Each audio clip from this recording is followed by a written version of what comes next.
Yeah. So, good evening, everyone. Thanks for joining this Enox Explore webinar.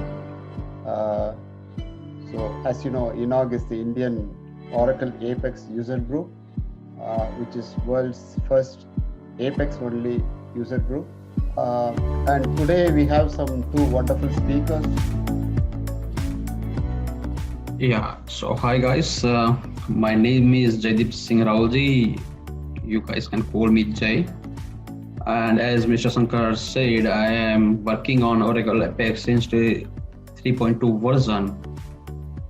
And yeah, I love doing Apexing. That's why I call it the word Apex aholic.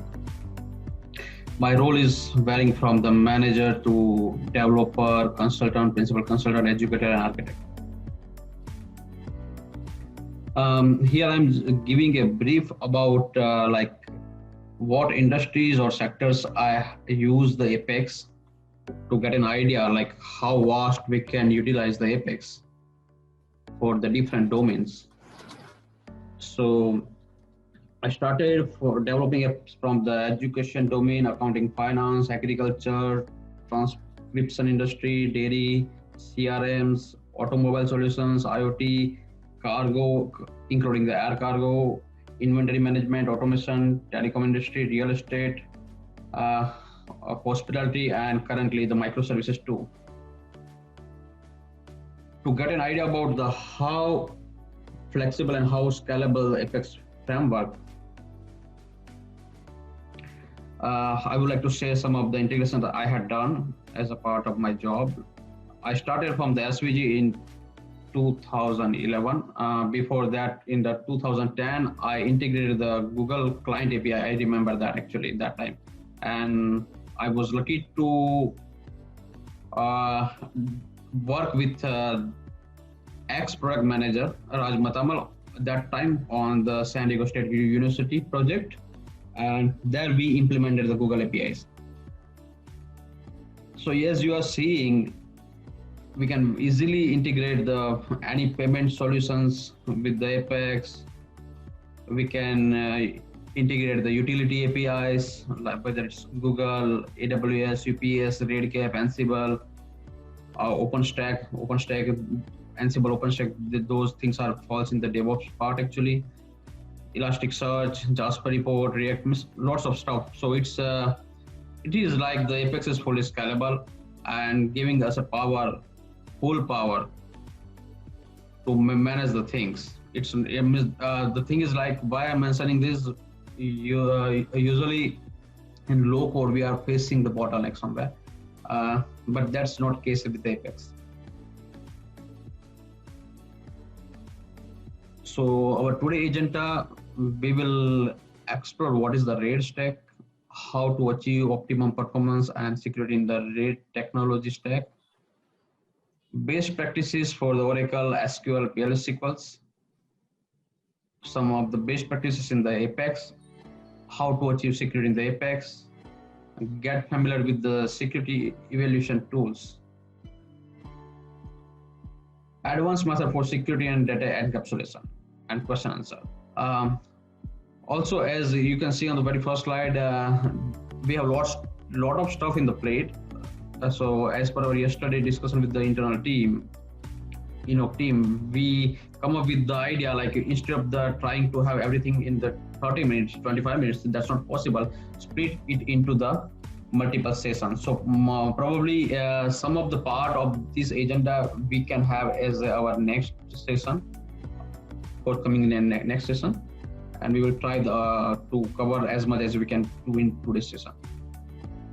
Okay, so why the security and best practices are required when we are developing the application?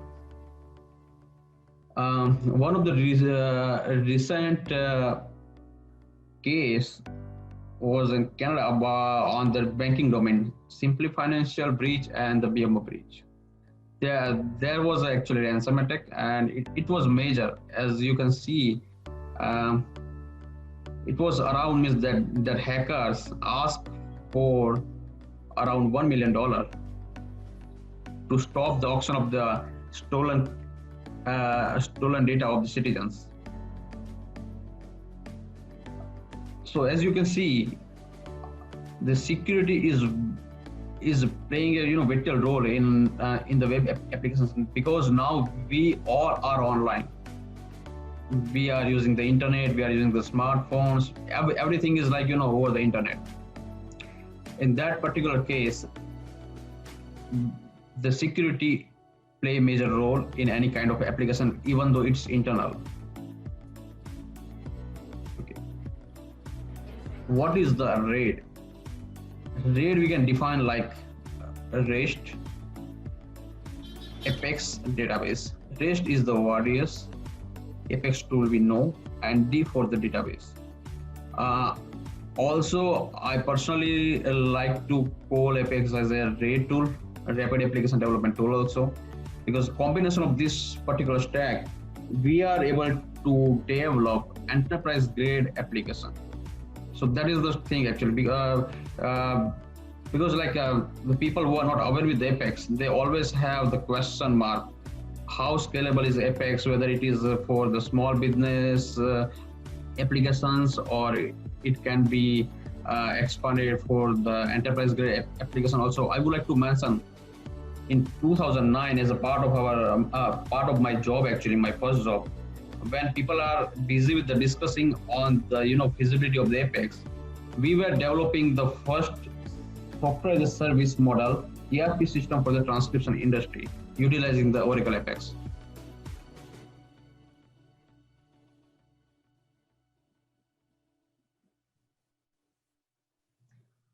Okay, little more about the Oracle RAID stack. We can categorize in by 3 layers, usually apart from the technology point of view: the front end, back end, and infrastructure. Here, back end is our Oracle Apex engine and the warriors. Front end is web browser, mobile phones, and REST services we are utilizing. At the infrastructure level, Oracle Cloud, other hosting providers, VM, Docker, now the Kubernetes also, all the stuff. Why we are trying to split down and understand the stack actually? Because in the enterprise application, the best practices and security span across the multiple layer. It's not only a particular layer. And each particular stack has their own standards, own best practices prototype. Anatomy of Apex. I frequently come up with some of the inquiries from people like what is Apex and how you are developing, what language it is, something like that. Okay. So I always answer, split it in the particular layers or the particular stack we are using as a part of the Apex development, and see that way. And that way you are able to identify more what expertise you need as a developer. For Apex developer, we must know the programming languages like SQL, PL/SQL, HTML, CSS, JavaScript, and some like other standards like JSON, etc. But the SQL, PL/SQL are the very base things. As per my view, actually, HTML, CSS, and JavaScript, those 3 are utilized for the generating the front end, and the people coming from the Oracle development background, they are not they are much emphasis on the SQL and PL/SQL, and utilize the low code behavior of the framework by utilizing the wizards. But obviously we can do a full extent customization on that part also. Some of the fundamentals before we start on the best practices. Okay. So when we are developing a data-centric web application, the rule is applied, that is the data model rule, where the 80% work we are trying to do at the database design level, and the good as much good we have the data model, there will be a less efforts and time we have to spend on the application development. I will explain why it is like that. Second, the APIs are assets. It's intellectual property of any company. So try to develop the as much API you can to leverage the power of the reusability. Best practices are similar to discipline. Initially tough, but later on become habit, and eventually that will be a that will help you it's like not yeah. So if you are practicing it, it will be a profit in the long term. So we can say it gain. Stop reinventing the wheels. There is lots of stuff ready-made available, even in the as a part of the Oracle APIs or the Apex APIs.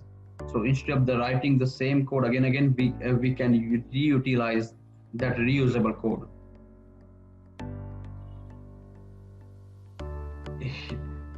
As Apex is made, the analogy of Apex is starting from the SQL, PL/SQL. So we start from the best practices at the SQL and PL/SQL level. Here, three major performance KPIs. You can measure your performance, performance based on these three things: CPU, memory, and storage. The hierarchy I written is like CPU is most costly, then the cost of the memory, and third is the storage. So when you have the scenarios like at which particular layer you have to utilize as a developer, you have to utilize that particular stack, you can get better idea based on that costing. Some things we can do at memory level, some things we can do at the storage level. The example of it, like for an example, in Apex, usually we are having the Apex collections and pipeline table functions. Okay, so see, one of the scenario I can say like this. Instead of the using Apex collections and all the stuff in the memory for the generating the BI kind of the reports, sometimes it's more advantageous to prepare that BI data at the table level and utilize those tables to populate the reports. That will be because you are giving the cost at the storage level, not the memory level. And nowadays storage is much cheaper compared to memory. Database design. So in the previous step, we mentioned like the 80-20 rule. Okay. So how it can affect here? So the data model should be like that way that it adhere the all standards for the for delivering the best application.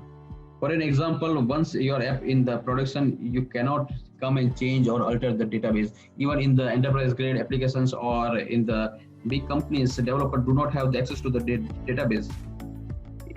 The database is the responsibility of the DBS. So we have to develop the database in that way. Database means data model. Let me put on some more on that part.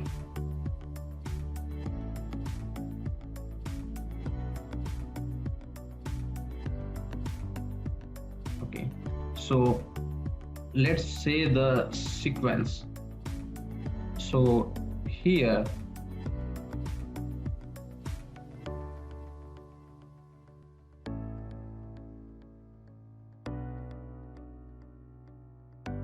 so sorry guys, so what? Okay, So sequence. So when we are defining the sequence, instead of having the sequence for each table, we can utilize a single sequence for the multiple tables.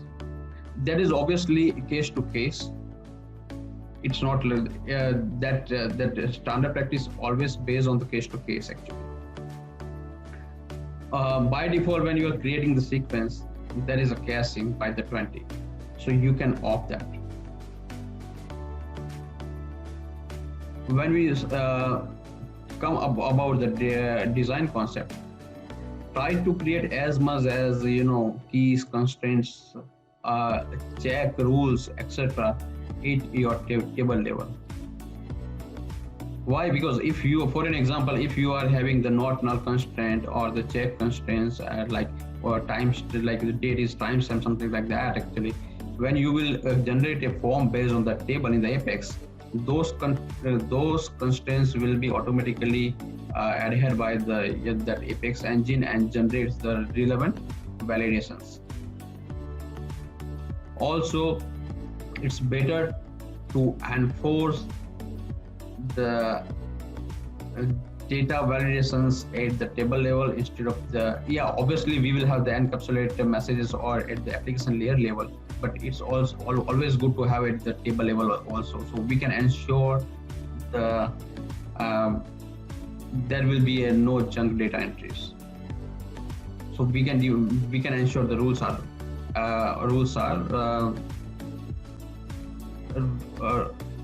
we can say like that, the rules about the database will apply. About columns, I've frequently seen that when we are designing the table, right now we required for an example 5 columns, and again after 1 week developer come up and add some more columns. That is a very bad practice, because once the table is created and the data is entered, that particular record is actually stored in particular layer and having the internal index. So if you will add some more columns on that already created table, and if it is data, for the new column, it will have the index reference to some another block. So when you will has the record, it will be like the 5 record data from the block 1 reference and 5 columns data from the block 2 reference. So that will degrade the performance. If you see some of the Apex sample applications, there is always flex fields in that at the table level. So that is something we can adopt. If you are not aware, with the scalability of the table, or you have like something in mind, like okay, there should be possibility of some more columns forthcoming, you can keep some flex columns actually, which you can utilize later on. And like LOBs, large binary objects, always keep that as a different table. Do not have the LOBs in your transactional tables. That will degrade a performance a lot.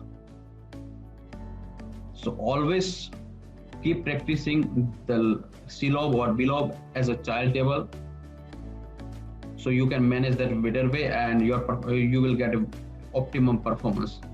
These all things are at the database level. Why we are discussing? Because sometimes I am getting lots of queries from the maybe customers or the vendors like that. Apex is not performing well, and if you are not implementing the best practice at the design level, obviously it's going to affect at the application layer. So getting the maximum and optimum performance of the Apex framework, we have to adhere the best practice in all this particular base layer stuff also. Next thing, if you are aware with the data is less than 4000K, or I think in the newer version it supports up to 32K for the Varchar 2, use that one actually instead of utilizing the CLOB, because CLOPs are not available over the debuilding if you have that data type. So that is one kind of the restrictions. I'm not sure if in the very latest database that is actually resolved or if that is already have the workaround, but that is the case. Packages. We always have the question like where we have to keep our code, whether it should be a package or procedure or function.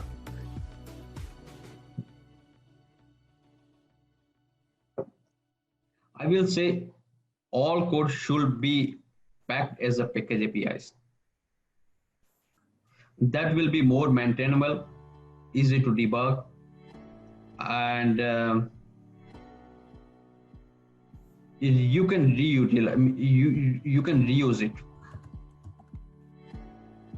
Although there is one point on the package versus procedure or function, that some will claim like procedure and functions are more faster compared to the packages. Yeah, that's true. But there is some other way to enhance the performance of the package also. You can utilize the result case for that, and that I can say that difference is not much actually. I think in the real time you will not observe that difference, or very less. But still, there is a optimization techniques available for the PL SQL standards. You can utilize the result case for that. Actually, you can optimize at the memory level. You can increase the SGA. So there is always the things are there actually. Best practice for the data fetch. Always try to avoid the context switching. Like we have the SQL and PL/SQL. Okay, try to stick with one as much as you can. Okay, that is also again varying based on case to case. Select into usually what is happening, we have the select into statement mostly, even inside our functions and the procedures.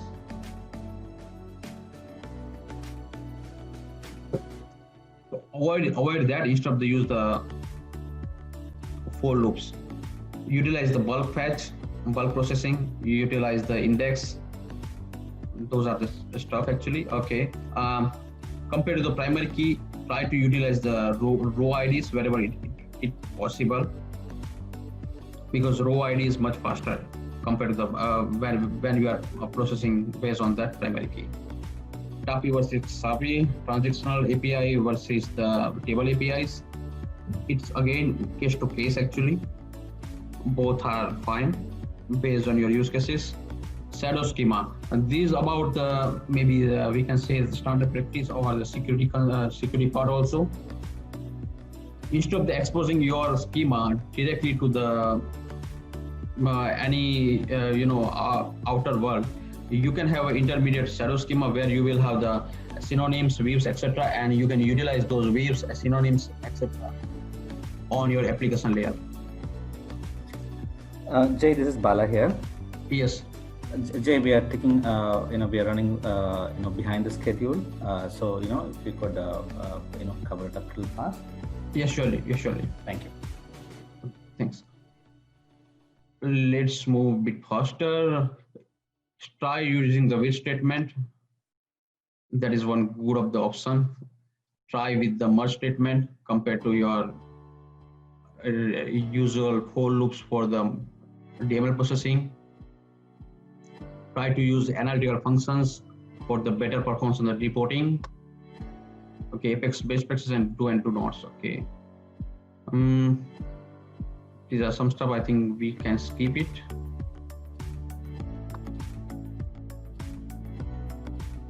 Yeah, here I would like to mention one or 2 points. Okay, in Apex, build an error function. There is already the provision for the error handling. You utilize that actually instead of the exposing Oracle error message directly to the client. That will be both good as part of the security from the security reasons also. try to restrict the access in the production. Production should be in the runtime mode only. These all stuff I think we already usually seeing on the presentations by our team members, other guys actually from the ENOG also. So we can skip on this part as of now. For the Apex best practice, static orders matters actually. So whenever you are defining your static resources, make sure the order. Keep monitoring activities, logs. Do not use try to use the Apex supplied PL SQL and JavaScript APIs. Yeah, so on the security, how you can manage the security. So you can manage lots of stuff at the workspace instance level. This will be available as Apex admin. You can restrict the login controls. You can define the policy over there. You can restrict the file upload. You can restrict the access based on the IP addresses. You can define the proxy rules. Always enforce the SSL for the web services or your production application. Avoid rejoin session actually, because that is coming from that is utilizing the stored cookies from the client machine, and sometimes that has the vulnerabilities. To isolate the workspace means workspace can be accessible only from the defined domain.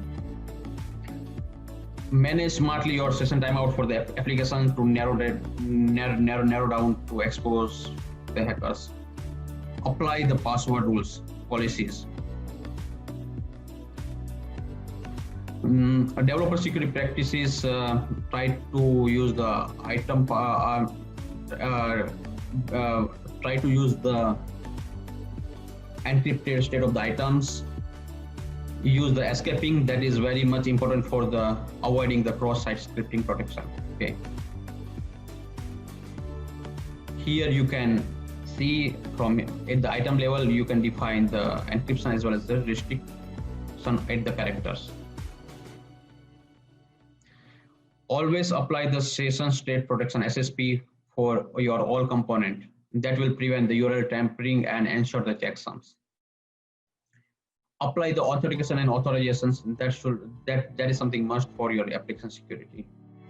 For the SQL injection, always use the bind variable and the DBMS asset package supplied by the Oracle to sanitize your incoming data from the end users, whether it is a PL SQL or whether it is coming through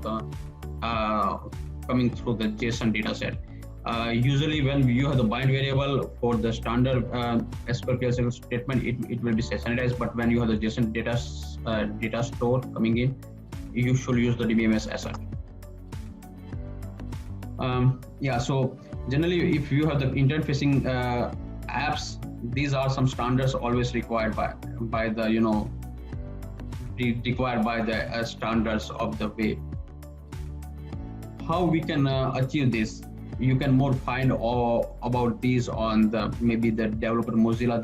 They have a very nice explanation and what should be passed on as or what should be set as a response header on all the stuff actually. So you can get exact detail from the Mozilla developer forum. How we can achieve that in the Apex? Yeah. So here, disable the cache. Smartly use the embed in iframe settings. HTML escaping should be extended. Based on the standards, you can set your own response header at the browser security level.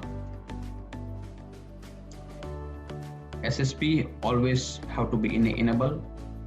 Always enforce the HTTPS for your REST module also. You can define the origin allowed for your REST web services. Always use the SHA1 for the bookmark. If you have the old application, you can expire and you can make it like this.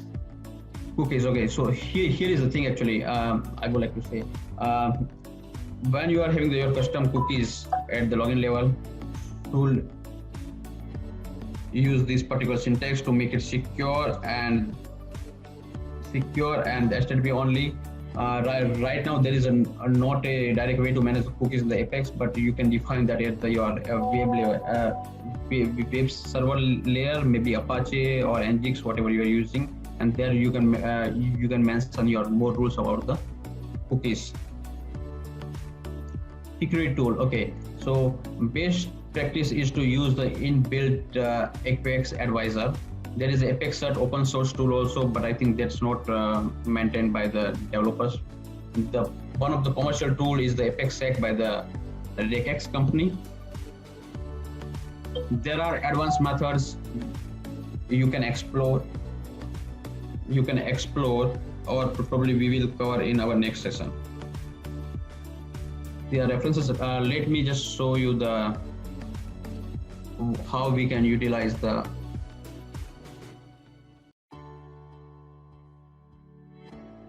Apex Advisor.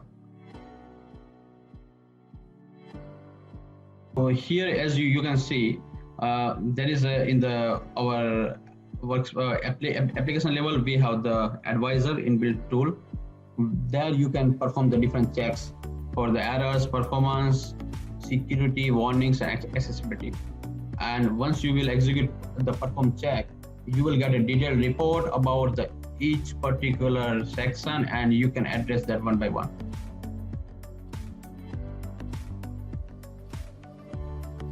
So yeah, so that's it from my side.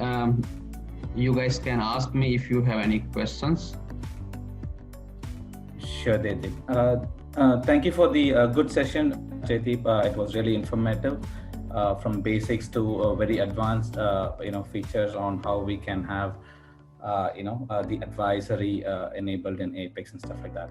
Thank you for that. And there are a few questions. There are a couple of questions from Varghese.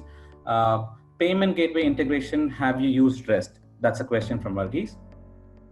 For the very first payment gateway integration, I used the Java classes inside the Oracle database. That is the Oracle JVM for the first data. But nowadays we have the lots of REST APIs, so I'm utilizing the REST APIs. All right. Or the HTTP methods. Thank you. And the second question is, which application server used to host the Apex application? We can utilize the Wardius. It has inbuilt Jetty. We can utilize the Tomcat. We can utilize the WebLogic. All right, that sounds good. Thank you so much. So I think we have come to the end of the session. Thank you all for tuning in here. In the interest of time, we have to hurry it up. Please do post any more questions if you have on, at our email ID, contact@enog.org. So thank you all for tuning in at this very late hour. Hopefully we will have more sessions, and we will keep you posted. Thank you, Jaideep, and thank you, Sham, for the very good presentation. We are having this recorded, and we will be posting this on YouTube. Thank you all. Have a good day, rest of the day, and meet you soon in the next webinar. Thank you all. Thank you. Thank you.